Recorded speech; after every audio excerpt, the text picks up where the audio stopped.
Ladies and gents, girls and boys, Danny Stewart here for BassJapanDirect.com with another naked sound review. I'm going to do a quick comparison between this PB500 Aria Pro 2 from 1977 with this PB600 1979.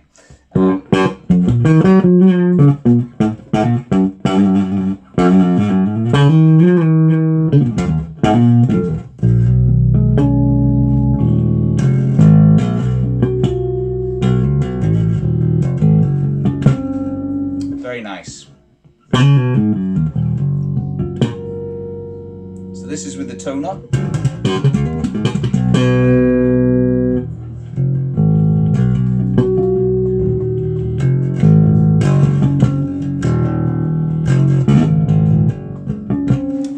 So you can hear it's nice and throaty. It's quite sort of aggressive sounding. It's got some bite. So that's very nice. Let's compare that with the three-piece Sen body all-in-one maple neck with the higher grade pickups over here. Oh, bloody hell.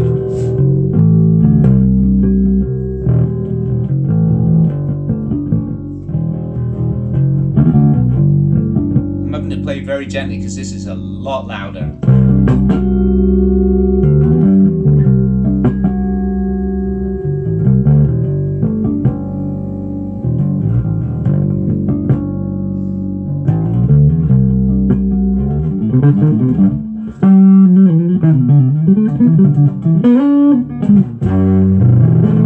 Bloody hell, that's so yeah, I mean,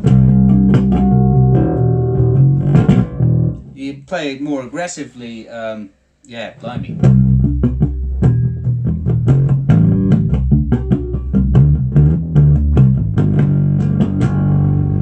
Woo. So yeah, immediately notice this is a lot hotter. So it's got more of a smoother sound though, I think. It's not quite as grunky and throaty as this one with the older body, but this seems to play a little bit smoother too. I feel like the it might be to do with the neck shape. This is a C grip, thin C, and this is a thin U. It also appears to me like there might be a slight difference in the way the nut is cut as well. But yeah, this feels almost too smooth to play. I mean, of course I could put the action higher. I think I would prefer to have the action just a little bit higher. Although it's very, very comfortable. Yeah.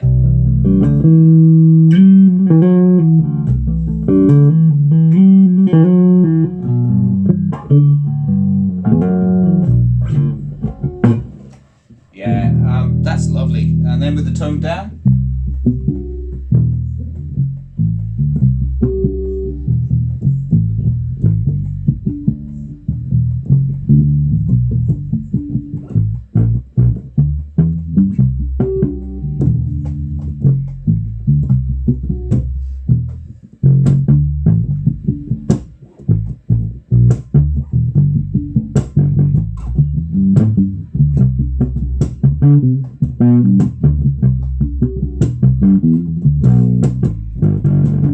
It's just very, very easy to play, but you can hear that is actually overloading the little PJB I have here. Let's go, but it's a fuller sound in my opinion. It's a fuller,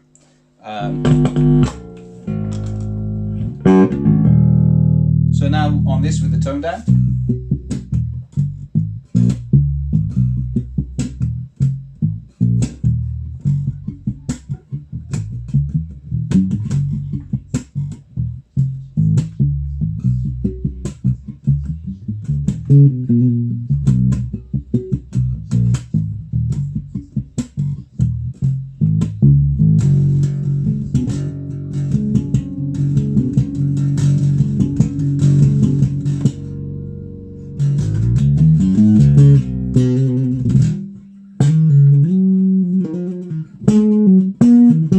this is not thick, so thick. The sound is more transparent, whereas I find this sound is more opaque. And I think that's entirely the pickups. I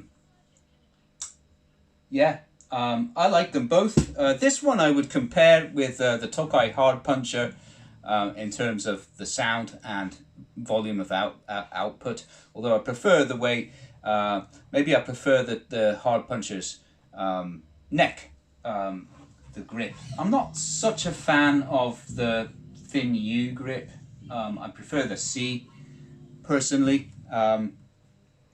But you know, that's just down to personal taste. I think they're all great P basses for the money, but definitely out of the batch, I would say that the Aria Pro 2 PB600 there, the precise bass, is probably, as its price indicates, it's the best one out of the three. So there you go, guys. That's my verdict. You get what you pay for. That's it, you know. So yeah, I mean, they're all great, fantastic basses for the money. So you can't really go wrong with these lawsuit era made in Japan instruments. They're always really good, reliable, solid builds, you know. And I think Fernandez, as well as of course another maker that put out very similar products to compete in the market before Fender Japan came along, and you know, Fender came over here and licensed with Fujigen to start with, and Tokai was helping out too, and of course that's where it all went tits up for the lawsuit headstock.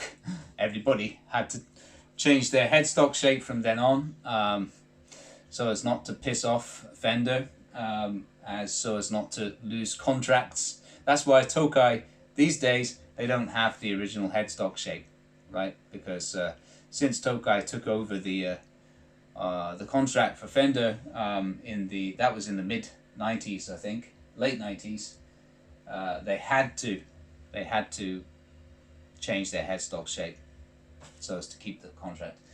So yeah, that's all interesting stuff as an aside. But there you go, guys. That's the difference between these two particular P basses. They're both great and definitely worth the money. So there you go. And I would say that this PB600 it's comparable to like a high-end P bass in today's by today's standard, like perhaps a Momose. Its playability, its sound is comparable. Maybe the construction is not quite as precise as you would get on like a Momose or a Moon, and the body is 3-piece, not 2-piece, so there's that. But I mean, the hardware is good, the pickups are excellent, you know, the neck feels great, it's very well made. Yeah, great stuff. If you're on a budget, you know, Japanese vintage lawsuit era P basses are excellent choices. Cheers.